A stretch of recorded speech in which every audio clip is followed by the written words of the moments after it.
So if you're dealing with anxiety, panic, or depersonalization, realization, those symptoms are biologically correct whenever your nervous system is in a state of survival, which is fight, flight, freeze response. And what most people try to do, and this is what I did whenever I was suffering with the symptoms, is they try to directly get rid of the symptoms that are biologically correct. What do I mean? They try to accept them. They try to distract away from the symptoms. They try to outthink them because there's this deductive reasoning that's used that the symptoms must be the problem because they are so uncomfortable and sometimes, whenever it comes to DPDR, absolutely terrifying. And so people deduce, just like I did, if the symptoms are the most terrifying thing that I've ever been through, they're ruining my life, then that must be what I need to focus on. How could these symptoms not be the issue? But I want you to think about this like an apple tree. You've got apples and then you've got the roots. And if you're spending all your time trying to pick the apples, I'm not saying that you may not pick the apples, but they're always going to grow back until you uproot the tree.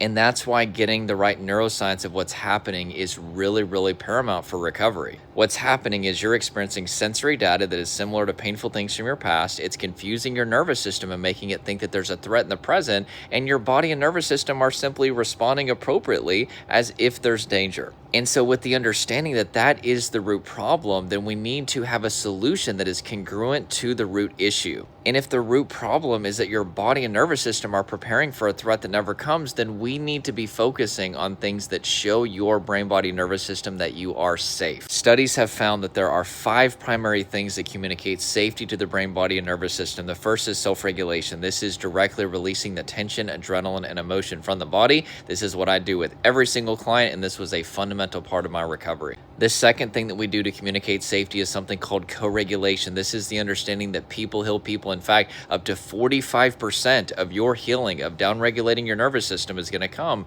through a safe person that comes into your life that does 2 things. Number 1, build hope. And hope is so important because whenever you're hopeless, you quit. You need that source of hope through recovery. But it's also somebody that can validate your experience, because one of the things that creates so much stress that keeps your body stuck in fight, flight, freeze is feeling like you're alone, feeling like you're the exception. You need somebody in your life to remind you that these things are not true. The next is exposure, because whatever we run from, our brain assumes is a lion trying to eat you, so we need to do opposite of that. You need to face your triggers and not run from them. The next is getting the right neuroscience, which we're doing right now, and then starting to renew your mind to that neuroscience, which will detach fear and shame from symptom. And then the last thing is healthy lifestyle adjustments. You need to take care of your body. You need to make sure that you have enough self-care in your life. You need to make sure that you have boundaries in your life, because a lot of my clients are people pleasers and they don't prioritize self-care. What ends up happening is their heart writes a check that their body and energy can't cash.